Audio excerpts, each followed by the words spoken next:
Hi, everyone. Welcome. We're just waiting a few minutes as people come into the room, but welcome.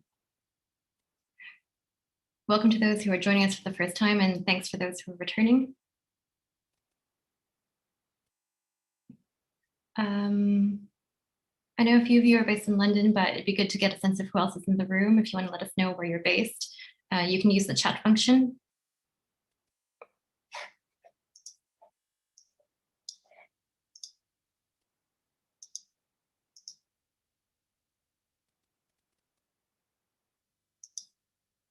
Hi, everyone. My name is Louisa. We're just waiting a couple minutes for people to join us.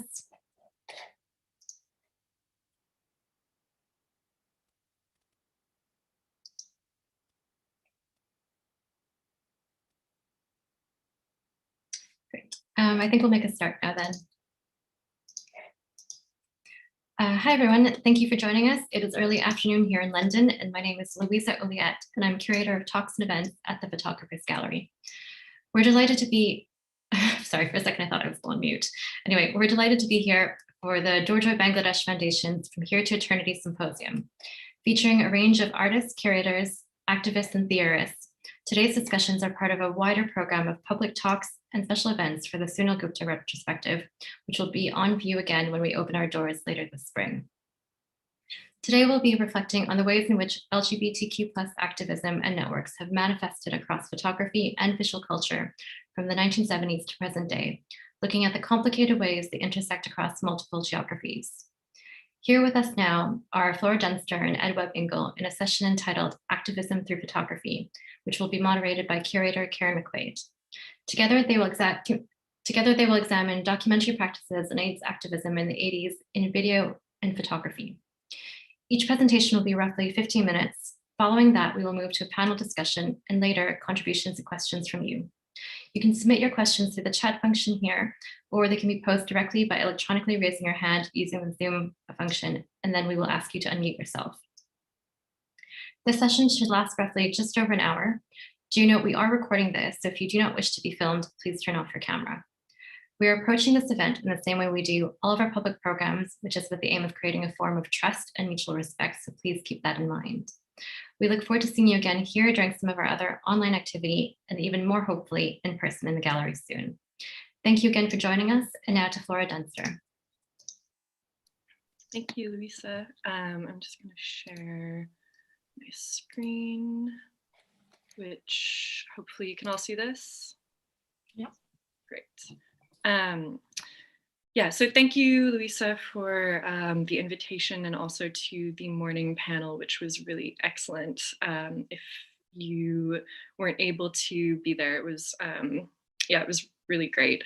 I kind of want to use these 15 minutes to focus in on an aspect of Sunil's work, which was raised a few times across Greg's paper, Fiona's paper by Sunil himself, which is the kind of relationship or tension even between documentary and staged documentary across a number of different works. So we talked a little bit about the kind of agency of photography. That was a term that got brought up this morning.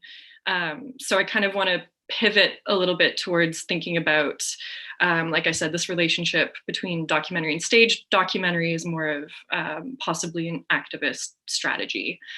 And I think that also this relationship is something that the exhibition did a really great job of kind of bringing into focus the way that it was laid out. So the questions that Sunil's work raises around identity, around migration, diaspora, healthcare, political possibility, these questions I think are wound up with one that kind of cuts to the heart of photography studies about veracity and how we can push the term documentary to mean something more expansive. What does it mean for an image to be documentary? Does it entail an ethic of non-intervention, an eye for the decisive moment, and attention to factual captioning? Or can we locate an understanding of the truth in photography that circumvents the definition forged at the intersection of documentary and photojournalism?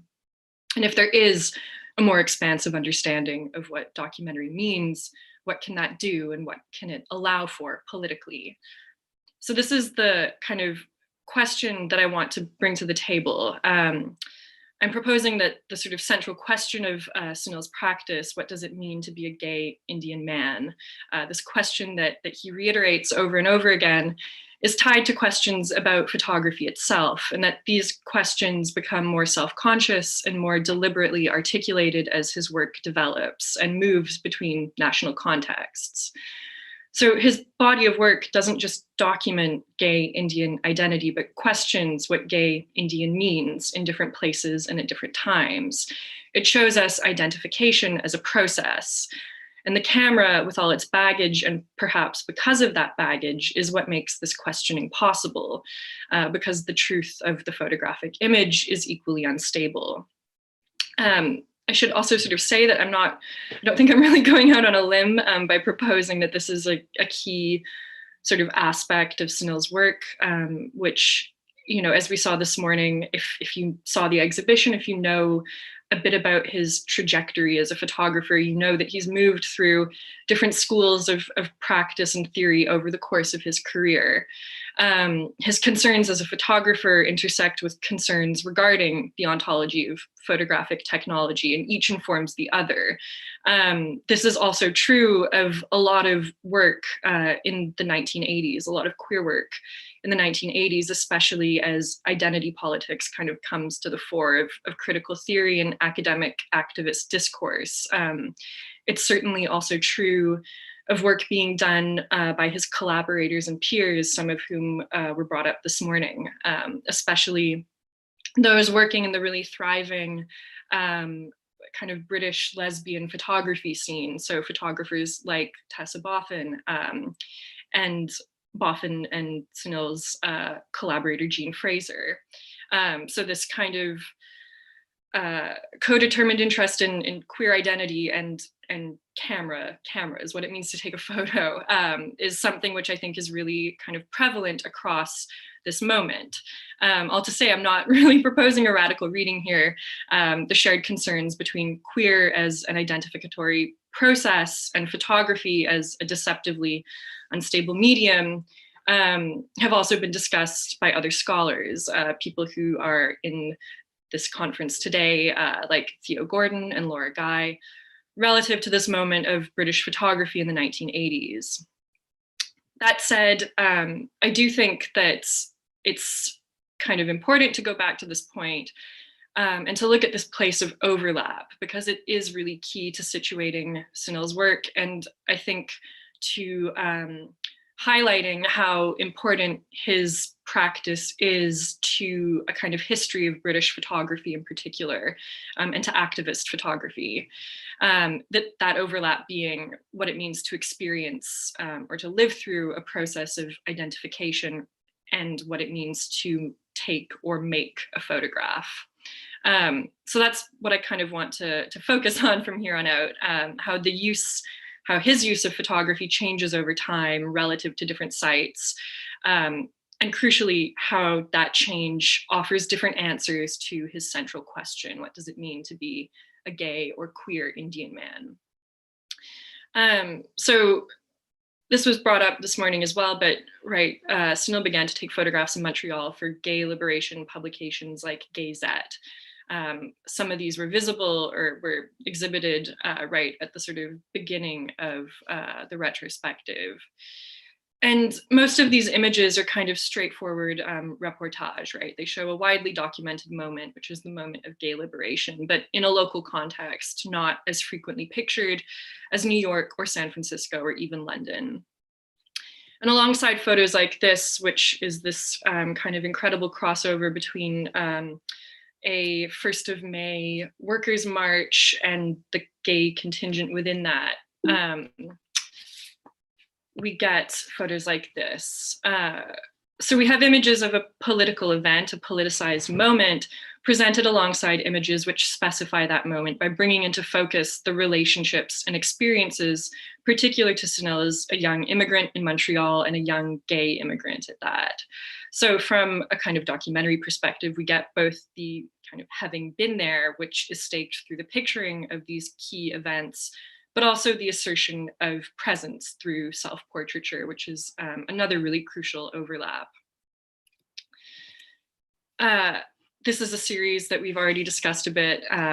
He moved to New York in his 20s and began studying photography more formally at the New School with Lisette Modell.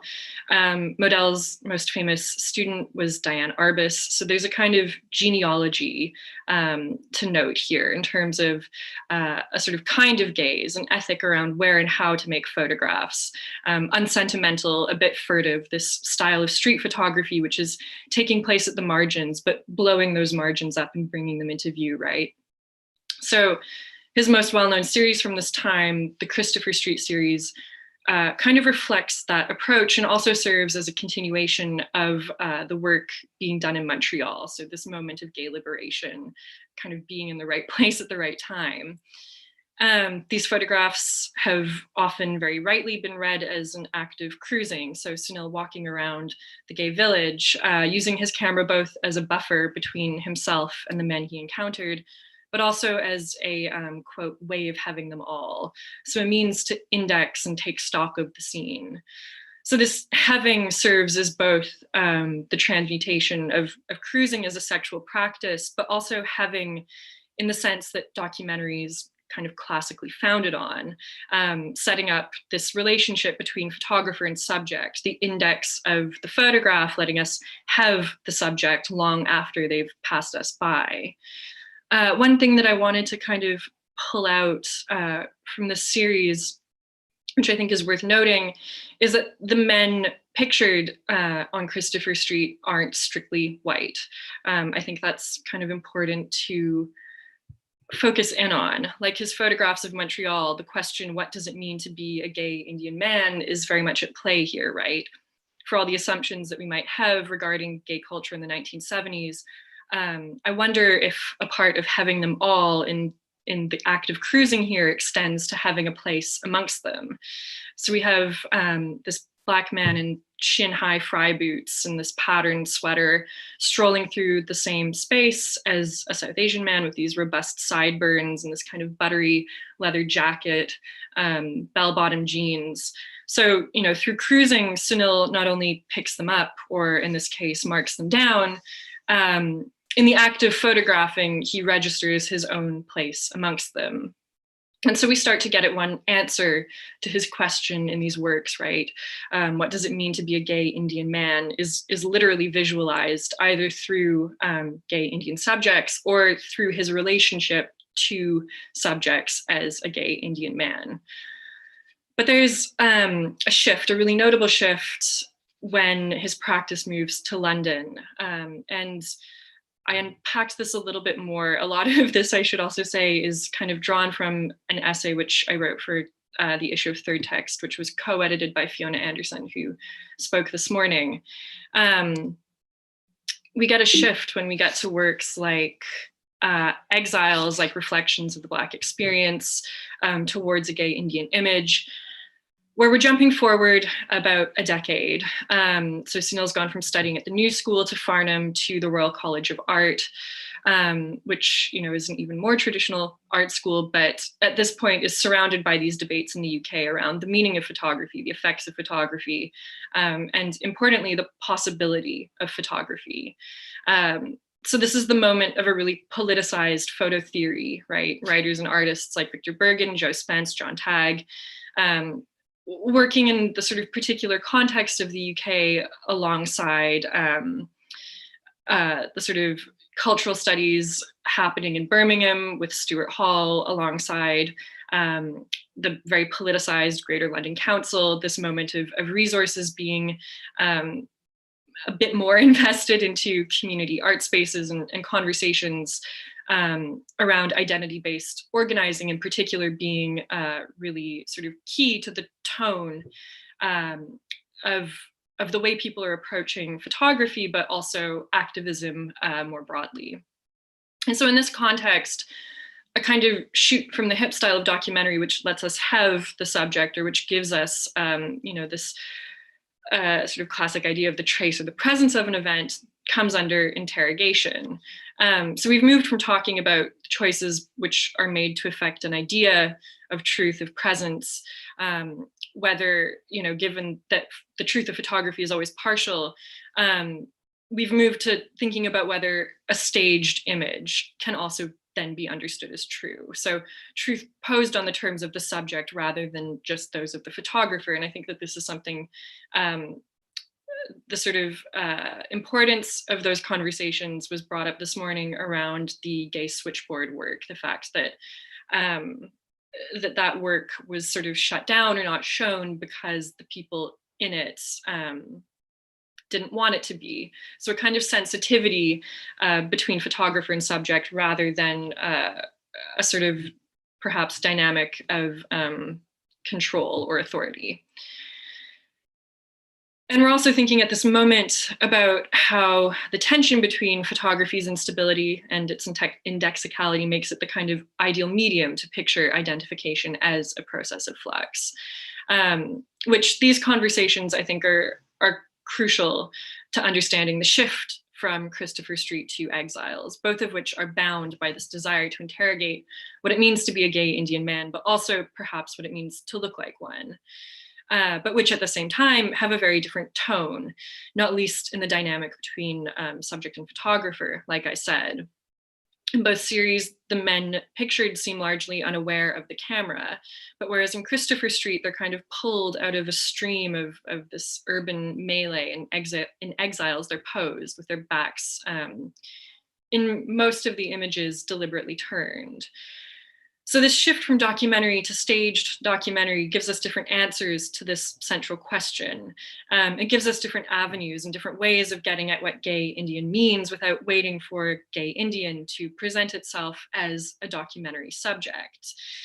And this kind of not wanting to wait for gay Indian to present itself as a documentary subject is really what dictates the form of Exiles. And Greg talked about this a bit this morning, right? The scenes in Exiles occupy this really complicated position. They're documentary in the sense that they're real people photographed in real places, real cruising sites, but they aren't spontaneous. They take away that element of spontaneity which documentary rhetoric relies on, as we see a bit more clearly with Christopher Street. Sunil has talked with this series again about wanting to know what gay Indian experience looked like being outside of India. He went back in the 1980s with the intent of photographing the scene there, nuancing the repertoire of gay representation with images that hadn't really been seen before, that he felt he didn't have access to. But the photographs end up being staged. Like I said, the series works to kind of reframe the relationship between photographer and subject, because as Sunil has discussed, because as Greg discussed this morning, the tone and mood of the scene in India, in Delhi at this time, didn't invite documentary in the same way. Gay wasn't necessarily the primary identification. There was a reticence around identifying with the term, with having one's face visible in the photo. So we talked about how this series wasn't shown in India for a while because that was one of the conditions of the staging even. Some men wanted access to Western gay culture. Others felt content in heterosexual marriages, cruising for sex with men on the side. And this is the kind of ambivalence that the text that accompanies the photographs pulls out. And that ambivalence also shapes what the series can look like, the terms on which it can be made.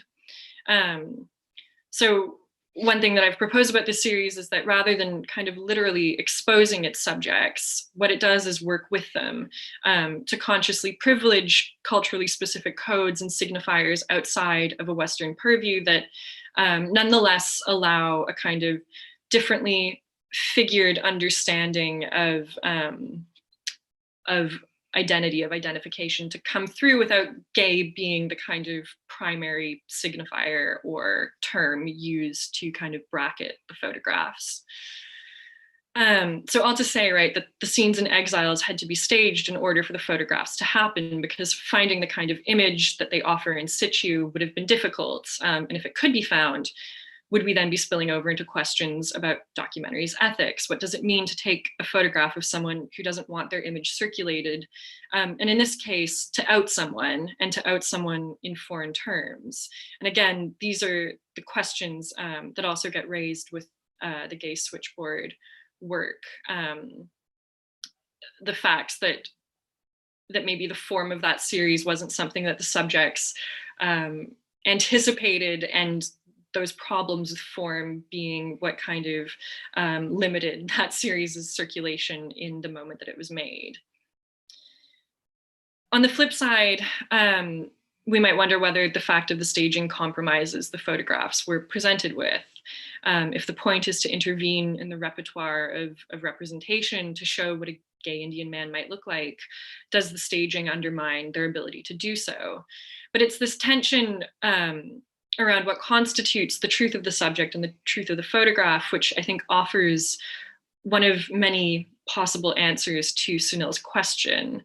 Exiles takes the identity gay Indian man and rejects it and embraces it, and otherwise asks us to think about how these words, gay Indian man, together speak to an experience which is complicated and which a single image can't adequately account for.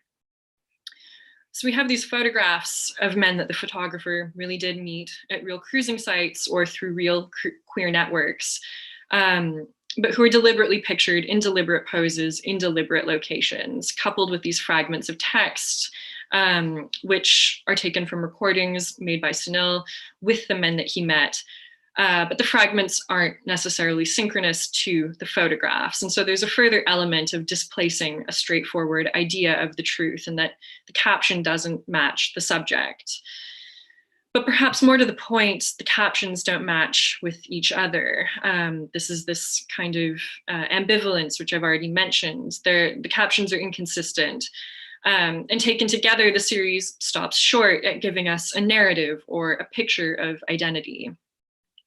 The series stands, among others in Sunil's practice, as a point of identification. And I'm kind of borrowing, or have been thinking about this work and other works on terms that I'm borrowing, like I said, from Amelia Jones, to suggest that in the wider context of this shift from documentary to staged documentary gives us a sense of the subject, which is durational. So constructing the truth gives us a version of the truth which hasn't been pictured and which documentary perhaps can't picture, but which is, in a roundabout way, still documentary. Abigail Solomon Godot writes that all photographs are documents of something.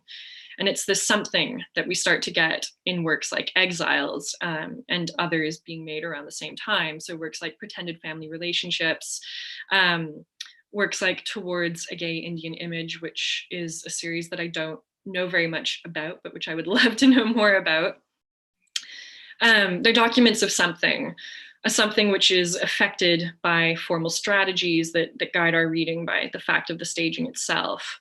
And that's something I would propose is perhaps a more expansive understanding of identification over time and between sites.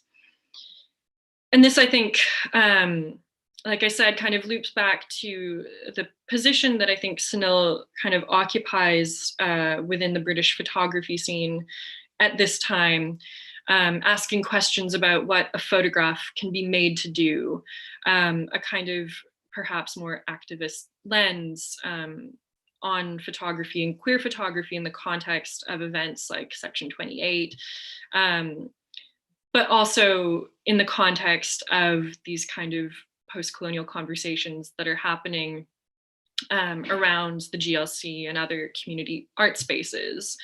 What can a photograph be made to do? How can photography be made to picture gay Indian experience? How can it be made to picture something which the photograph as document has consistently erased through the standards imposed by the colonial survey and through feedback loops of stereotype or outright erasure? How can photography's terms be exploited to create images which exceed expectation and instead present images which refine the representational repertoire? So intervene in it to make another version of the truth visible and therefore possible. And in this case, I think that truth stands as a kind of multifaceted experience of what it means to be a gay Indian man, an identity which manifests differently in different places, in which this shift from documentary to staged documentary unwinds as a durational process of identification. I will end there and hand it over to Ed. Thanks so much. Thanks for having me. I'm going to just go straight in to my presentation if I can remember how to do it. Share screen.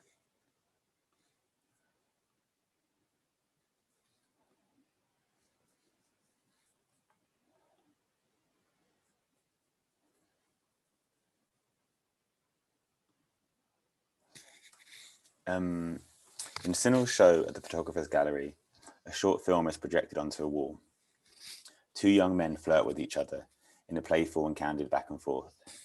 Through close-ups on their faces and hands, we become part of the action. We sit between them on kitchen worktops and splash around with them in the bath. This is the bit before sex, full of promise and anticipation. What is it called? The bit before foreplay. This provocatively named film is Cock Crazy or Scared Stiff. It was made with friends in a flat in Brixton, where Sunil lived in the 90s. Its production marks 10 years after the first AIDS activist video was made. The name of the film is a reference to the two camps many gay men at the time felt they were divided into. You were either cock crazy, seeking sex around every corner, or scared stiff, afraid to leave the house for fear of contracting HIV and AIDS. In a conversation with Sunil, he explained that this film was the outcome of an invitation to film cutaways for a longer video about safer sex, funded by the Health Education Authority, which they later changed the name to something boring like Building Your Confidence. He went on to describe how the original script was very wooden, so with the cast and crew, they worked together to adapt it according to their own experiences. Although it was shot on Super 8, the commissioners would have taken advantage of the capacity for video to be easily reproduced and distributed, and the finished project would have been transferred to VHS. Its DIY aesthetic and hybrid form make it part of a small number of AIDS activist videos produced in the UK. This act of coming together to collaboratively produce a video from within the community of those impacted by AIDS is a beautiful example of alternative AIDS moving image production, one that exemplifies the intersection of art, education, and activism. Sunil allowed me to assemble the video in the exhibition without the original script and using unsynced rushes. This process of research and post-production came about while working on a book on the history of video activism in the UK. When I started researching this period of activist video, I envisaged footage of mass protests and kiss-ins by lesbian and gay groups in public spaces. The action I had in mind was comprised of handheld, shaky lo-fi camera work recorded from the perspective of the activists, the grainy colour image pulled and pushed around with the camera person. As I envisaged it, this would be cut together with interviews with small groups of people in domestic spaces, meeting halls and on street corners, reflecting on their experiences with doctors, the police, family members, lovers, colleagues, and so on. All of which is very similar to the form of the videos being made previously by community and activist groups in the 1970s and 1980s. However, after some preliminary research in archives through discussions with peers researching AIDS activism and correspondence with activists who were there at the time, it became clear that the footage I was recalling, in fact, largely originated in the US, namely New York.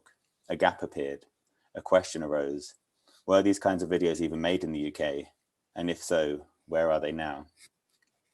In 1987, the distribution catalogue for the London-based community video group Albany Video listed 11 videos available for hire under the heading Health, AIDS. 7 were from the UK and 5 from the USA. When I found this catalogue entry, the majority of the videos that originated in the UK were thought to be lost or no longer in circulation. In New York, the Public Library holds the largest collection of AIDS activist videos in the world with over 600 tapes. This archival project was initiated by AIDS activist filmmaker Jim Hubbard in the late 1990s, for which he collected over 2,000 hours of completed work and video footage, most of which was from filmmakers in New York City. Conversely, the closest to our equivalent in the UK, the Mediatek at the BFI in London, has 47 videos in its curated selection on HIV and AIDS. Most of these originated on television, only 12 of these are independent production, 7 of which are public health videos, and only the remaining 5 can be classified as alternative productions. That is, those made by artists and activists from within the community of those impacted by HIV and AIDS. The negative depiction and life-threatening treatment of people with AIDS by mainstream media meant that the need to create alternative images of and by them by artists and activists from within the community of those most impacted was as much about developing modes of self-representation as it was about education and activism. Motivated to provide alternative images, activists, educators, and campaigners understood the need to represent the experiences of those affected so that they were not understood only through the illness, but to present them as whole people, As the theorist Alexandra Juhas puts it, as people living with AIDS, not dying of AIDS. Jim Hubbard, reflecting on the archival material he helped collect, explains how the tapes portrayed the people involved as neither victims nor pariahs, but as empowered activists taking charge of their health in both the political and medical arenas. He goes on to describe how, although this was not the whole story, it served as a necessary counterpoint to the relentlessly negative depictions by mainstream media. American activist and writer Douglas Crimp wrote about the specific role of video for AIDS activism in his essay, AIDS Cultural Analysis, Cultural Activism, published in October Journal in 1987. And I quote, "To date, a majority of cultural producers working in the struggle against AIDS have used the video medium. There are a number of explanations for this. Much of the dominant discourse on AIDS has been conveyed through television, and this discourse has generated a critical counter-practice in the same medium. Video can sustain a fairly complex array of information, and cable access and the widespread use of VCRs provide the potential of a large audience for this work." End quote. Philip Timmins, who produced community theatre projects with Gay Men Sweatshop in the UK, went on to produce a series of video projects in the 1980s. These include Compromised Immunity in 1987, which tells the story of Peter Dennett, a heterosexual hospital nurse, and Jerry Grimmond, who is gay, has AIDS, and has lost his job, home, and lover. Timmins explained in a recent interview his move from theatre to video and the urgency to make a lasting record of the experiences of people whose lives were being treated as ephemeral. He described how he wanted to redress the balance of representation by looking at the emotional lives of different people coming into contact with AIDS. On both sides of the Atlantic, the urge to produce and distribute videos that represent the myriad experiences of PWAs was motivated by both underrepresentation and misrepresentation in mainstream media.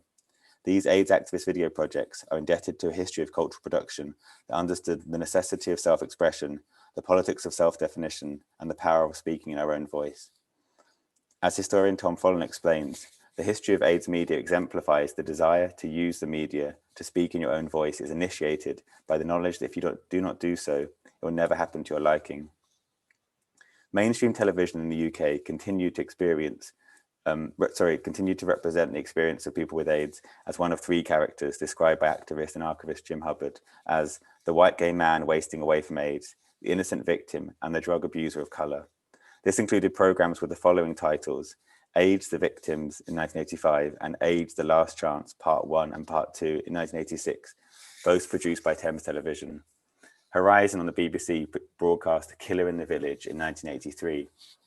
It charts the developments of AIDS-related research in the USA and asks whether the seeds of a spreading epidemic had already reached London. It is a series of speculations about the sources and possible cures for AIDS explained by a number of experts, rarely giving screen time to people with AIDS. At one point, a patient with AIDS is shown in a hospital bed speaking to an interviewer, but instead of hearing his voice, we hear his doctor as a voiceover listing the various infections and illnesses the patient has. Artist and activist and educator Stuart Marshall stated, "As far as I'm concerned, the way that AIDS is being represented by the media is nothing more than a sophisticated form of queer bashing."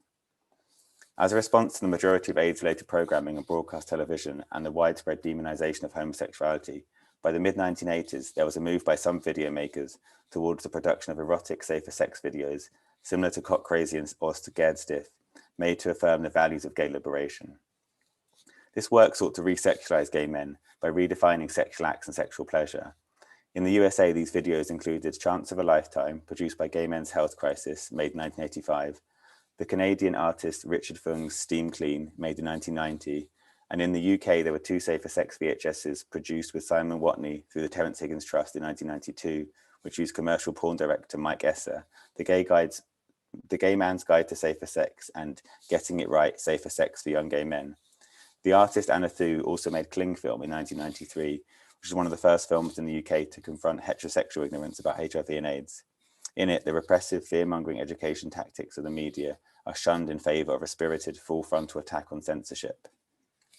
The production of AIDS activist videos by artists as the 1980s wore on is indicative of the blurred line between the work of artists and activists at the groups at the time.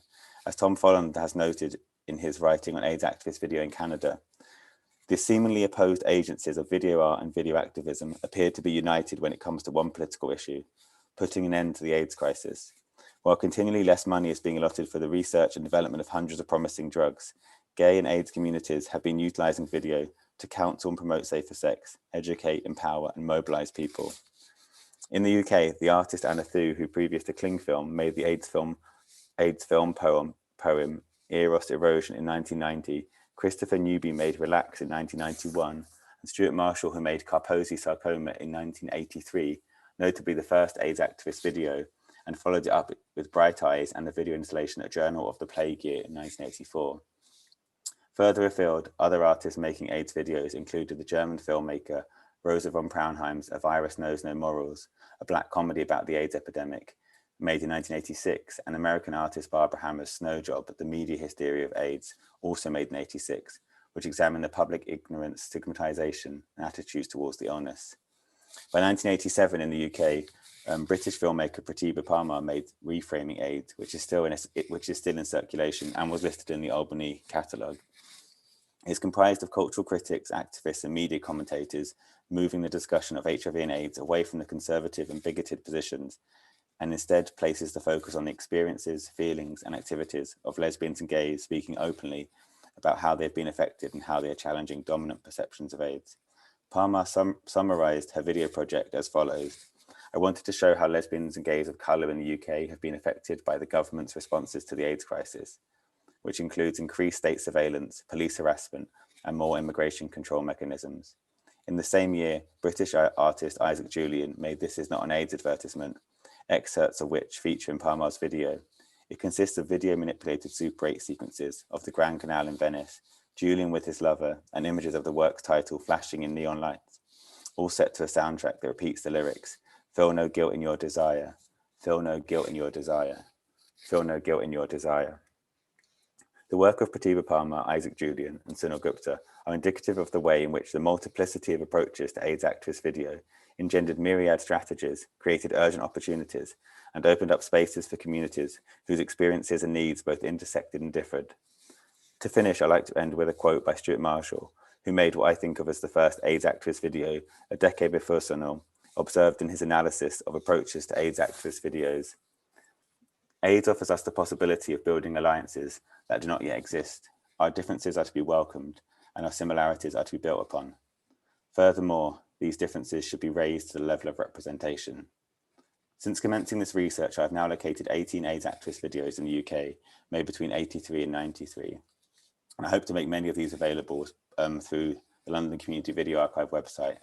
And before I finish, I'd just like to thank Conor McStravick, Ryan Conrad, Simon Watney, Mark Harriott, Philip Timmons, Simon McCallum, Ted Kerr, John Grayson, Theo Gordon, and Fiona Anderson, and of course Sunil Gupta for their help and support carrying out this research.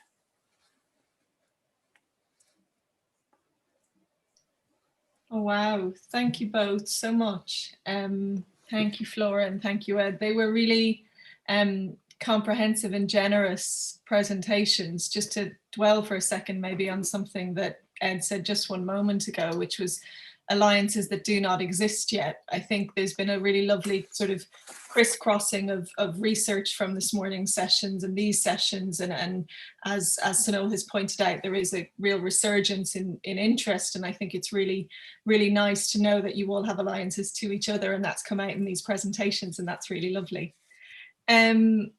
Just to kind of start with a question, really, almost kind of back to Flora's question of this idea of do you have place, which is obviously a title of something you've co-written quite recently. And you said when you were talking about Christopher Street, you made a point of saying that Sunil, thinking about it as him having his own space among them. I thought that was a lovely kind of articulation of that idea.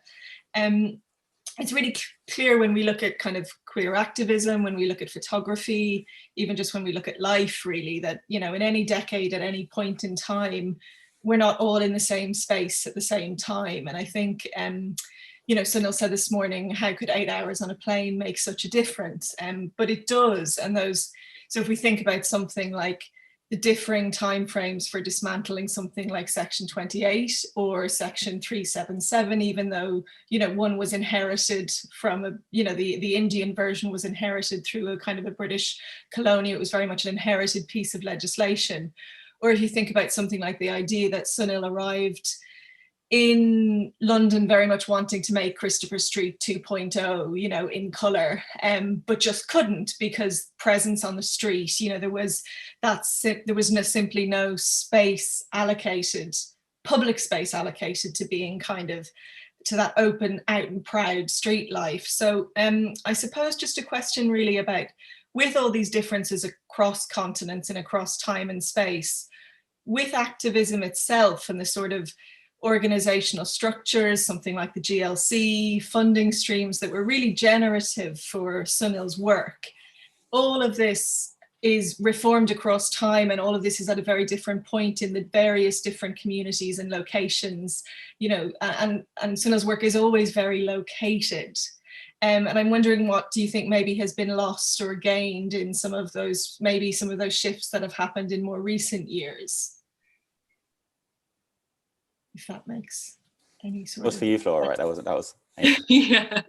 I'm just trying to kind of reformulate. Do you mean what has been lost or gained in terms of sort of activist communities in recent years? I suppose so. I mean, in terms of, you know, that idea that, yeah, these communities now, or what it means to sort of structurally organize in terms of activism now is so completely different. And whether that's, you know, whether there's something to be, obviously there's something to be taken from Sunil's work for people who are doing that organizing now, but I wondered if you had any thoughts.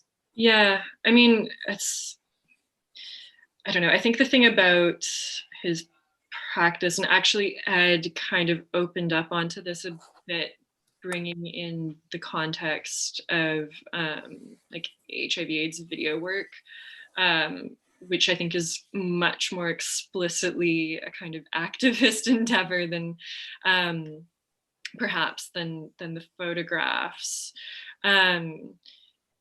is that I think what's sort of most important perhaps, and what's interesting about this moment becoming kind of more discussed in the last few years, I suppose, this kind of moment of the late 1980s, early 1990s, is that I think people are realizing that this kind of work happened and has been ongoing.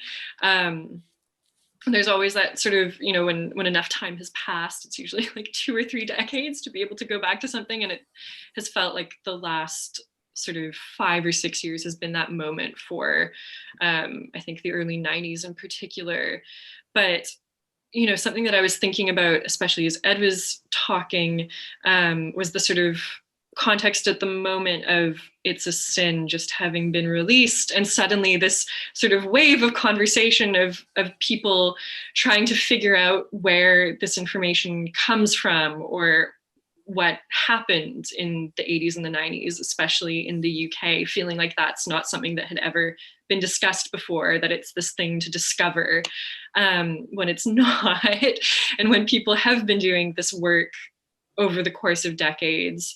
And so I think that in as much as the sort of grounds have perhaps changed, you know, like the GLC being dismantled with, you know, despite all of its sort of problems or whatever, I think even if the grounds have sort of changed for activism, the fact of that work being there and being increasingly accessible is maybe what's sort of drawing that connection back, if that makes sense, if that answers your question. Like the fact that there are things like what Ed was discussing as a sort of counterpoint maybe to artifacts like It's a Sin, or objects like It's a Sin. You know, that those two things can be in conversation and balance each other out, perhaps, I think is also sort of the legacy of this work in terms of its kind of activism and in terms of what it makes possible. But also just, I mean, for It's a Sin to have come out at a point in time when, you know, kind of, you know, vaccine nationalism and actually access to healthcare and access, you know, kind of those barriers to healthcare and to wellness, and is really quite interesting that it's this moment. I think it was really also in terms of that access to health, I think it was really interesting that you rightly pointed out, Ed, that obviously Cock Crazy and Scared Stiff was commissioned by, you know, an educational health authority. And I think one thing that's really interesting, you know, when we were initially putting the text together for Sunil's various projects across this retrospective, he's very diligent and very honouring in terms of always acknowledging collaborators, of course, but also often acknowledging the kind of commissioning origins of a project. And you look through it and there's county councils on there, there's health authorities, of course there's public galleries, but there's also student newspapers, like you well pointed out, or, you know, gay newspapers, gay publications. So this idea that actually the origins of all his projects have this really, really wide ranging you know, kind of nascence and kind of commissioning or coming into being or prompting. And actually the politics of those can be so different in his work. That idea of kind of identity-based organizing, I suppose. Yeah, I think he kind of pointed that in this morning, right? Like that he wasn't interested in the art world, or the art world, it wasn't interested in him. It's hard to tell who was giving who the cold shoulder. But like I can really understand that, like that if you want to make activist work, you're only ever going to be commissioned by the at best the education curators, not the main curators, if you like. And I think what Sunil was doing was I guess what I think of as kind of being a kind of what's the right word? Just like about seeing what he can take from these organizations to make the work he wants to make still. And so although the commission came from the Health Education Authority, what he ended up doing was still a Sunil Gupta work. It wasn't for them. And I think I can relate to that just in terms of most of the commissions I get making community video projects are, for the commissioners, often might look like box ticking exercises, but for me it's a way of doing what I want to do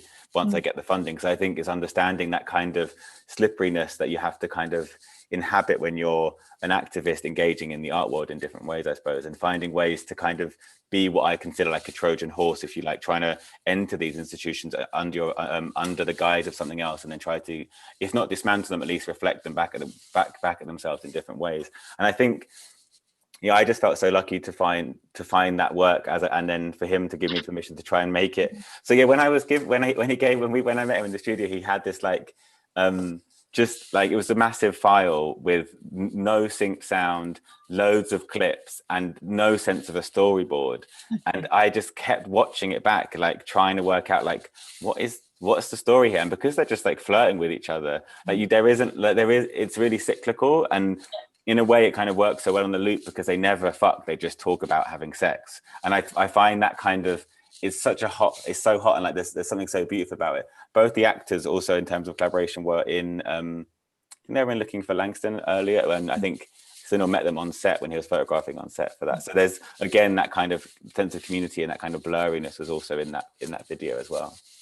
Yeah, I love as well because the soundtrack is, you know, they're really whispering to each other at points, but then they're also really making big declarative shouts at other points, and we've put it behind a wall, so often the audience members who are in the front space just occasionally get this really loud shout. That's just me being doing a really bad sound mix. No, it's definitely the different tones, but you get this really nice thing when an audience kind of, you know, hears it before they see it, which I kind of really like. But I think that idea also of I mean, to think about your filmmaking for a second, you know, and the idea that really touches on something about that idea of kind of the personal really being very political, you know, something like Raising Hell, the idea that actually those political moments being translated through a personal, you know, is something that's really key in how Sunil makes work. And that idea of either protecting or exposing, I suppose. And, you know,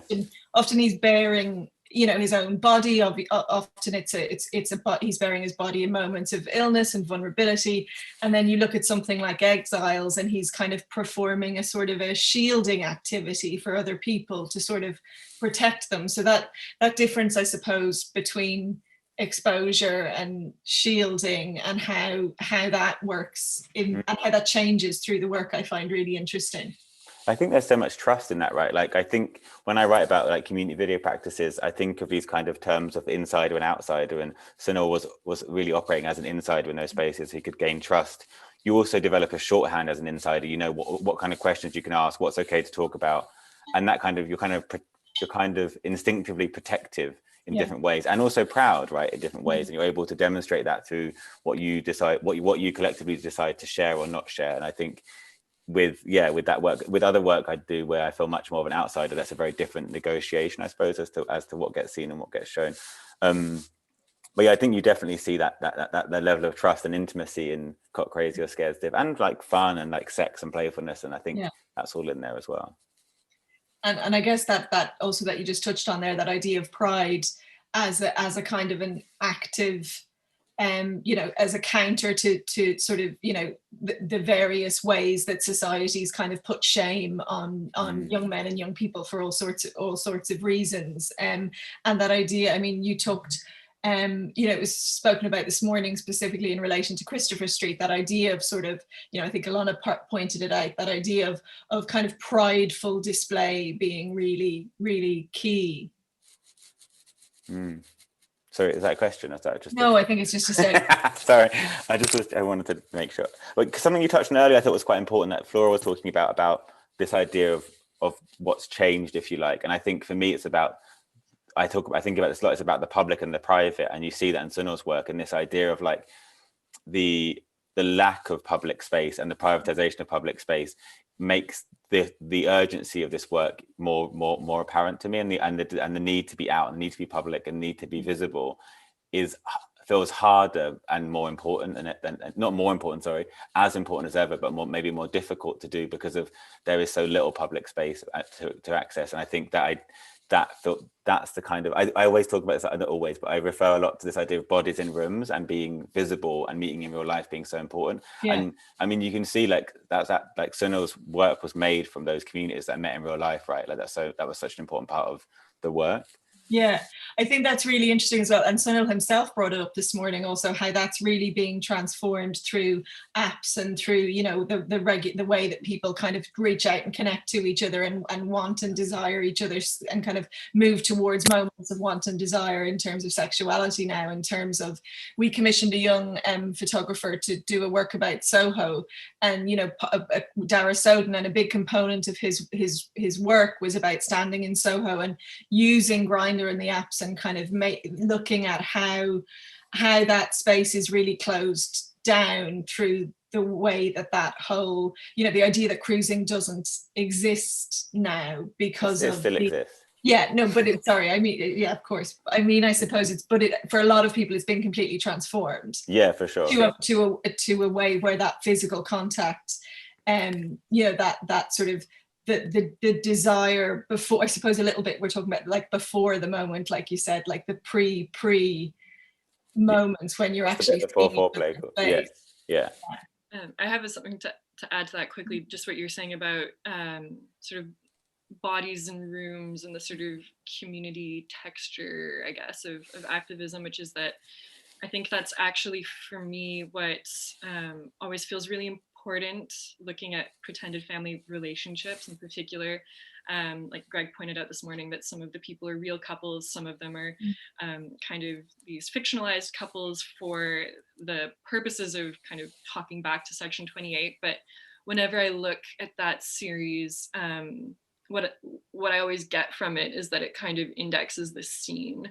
Right, it's like everyone that's part of the sort of like queer London art and photography and activist scene at this particular moment in time. And I think, I mean, that's sort of particular, I suppose, to also being able to identify a lot of the people in those photographs, but you get a real sense of community when you look at that series, both through the way that it's sort of composed with the more staged portraits, and then also the black and white fragments from the demonstrations. There's something in that kind of mingling of the two sort of modes of photography and then the subjects in the post photographs that I think really kind of doubles down a bit on what you're saying.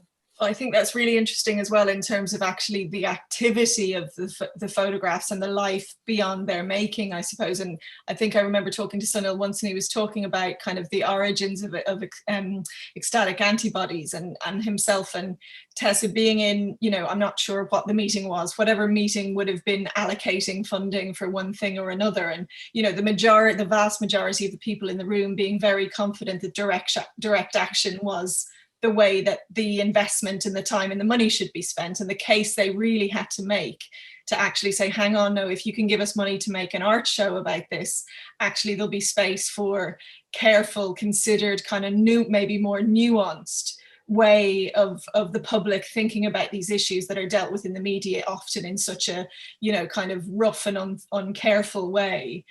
So that idea too about actually yeah, whether you'd have to make a case for that in the same way now, I don't know. I love that mental picture that I have of them really having to make the case. And I don't know whether there's a sort of a tussle between I think photography and direct action in the same way anymore. I think that kind of that duality it makes me think. I did an event with Sue from the Women's Library in Glasgow, and she talked, it's like a thing I refer to a lot at the moment, this idea that she would spend her days in the council offices campaigning to change policy, and her evenings as a lesbian avenger, like doing spray painting and graffiti and like fly posting in the evenings. And I think that's the kind of position you often occupy when you're like trying to, I imagine that Sunil can relate to, when you're trying to like negotiate with funders whilst also with activism, and how your work sits in relation to those things. I'm very aware actually that it's nearly 3 o'clock, and I'm not sure we've brought anyone, generously we haven't brought anyone in from the audience, so I just want to make sure that we do give space. I don't see anything in the chat, but please do raise your hand or drop a question in. I'm sure we can keep chatting if not, but please do let us know if you've thoughts or comments from the wider group of people. Maybe I'd like to just say at this point, just because it's worth saying, that Switchboard isn't just a thing of the past. It still very much exists, and if people need it, it's there. It's open 10 till 10 every day. And I think a lot of the calls that I volunteer Switchboard, a lot of the calls we still get are about loneliness and isolation, and like a lack of community, and people looking to find their people. So I think those needs and desires are still very much around, and a lot of them haven't changed.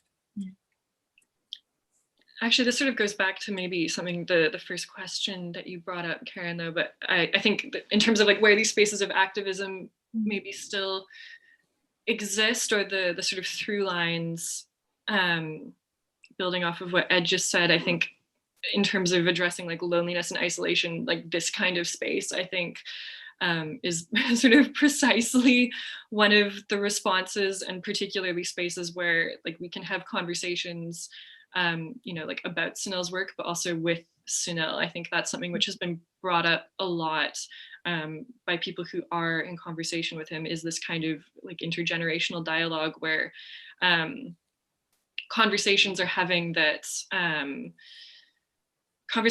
had that kind of maybe extend that work forward, but which also close some of those gaps, or sort of bridge some of that that sort of sense of isolation that people otherwise have, feeling like they're doing things for the first time, like doing activist work for the first time, like having these conversations, I think is sort of exactly, I'm not saying this very articulately, but. Well, we do have a question also, thank you, from Lagai. Really great papers, thank you, Ed and Flora. It's really illuminating to think about the different spatial, transitional, theoretical contexts for these works, in which these works were produced in. Flora, what your paper made clear is how part of this recent period of HIV revisitation is not only in terms of the work, but also the theoretical perspectives that surrounded it. Is the history of British queer photography you're writing also historicizing the queer interventions in this theoretical field? Yes. I think this is exactly like my sort of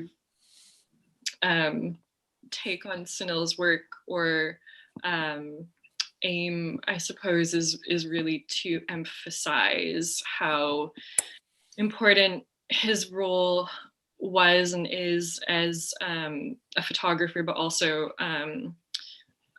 someone making more theoretical work in that moment and after the fact, like especially in his collaborations with someone like Tessa Boffin, the kind of extremely important theoretical contributions, like Laura has said, that that queer photographers are making at this time, and which I think, again, sort of revisiting those, seeing them not necessarily as sort of archival documents specifically, but also documents which are still really useful and have a kind of emotional and material pull in the present, you know, theoretical interventions that stand as much now as they kind of did in this moment of the late 1980s and 90s. Great. We have a contribution from Theo saying Ecstatic Antibodies was also designed to include conferences at each location, York, Birmingham, Dublin, Glasgow, etc., which would bring people from statutory, activist and voluntary workers on HIV/AIDS and artists together to think about how the visual representation might be used to reframe understandings. Sorry, it's just moved. Reframe understandings of the epidemic at multiple levels of society. Very important for what Ed was talking about, bringing bodies into rooms. Thank you, Theo. And Fiona's thrown in a question for Flora. I'm interested in how you think the idea of truth and how Sunil plays with this, raised in your talk, might relate to AIDS activist education, the AIDS activist educational work he did that you spoke about, Ed, i.e. your thoughts on that relationship. Yeah, it's a good question. I mean, I think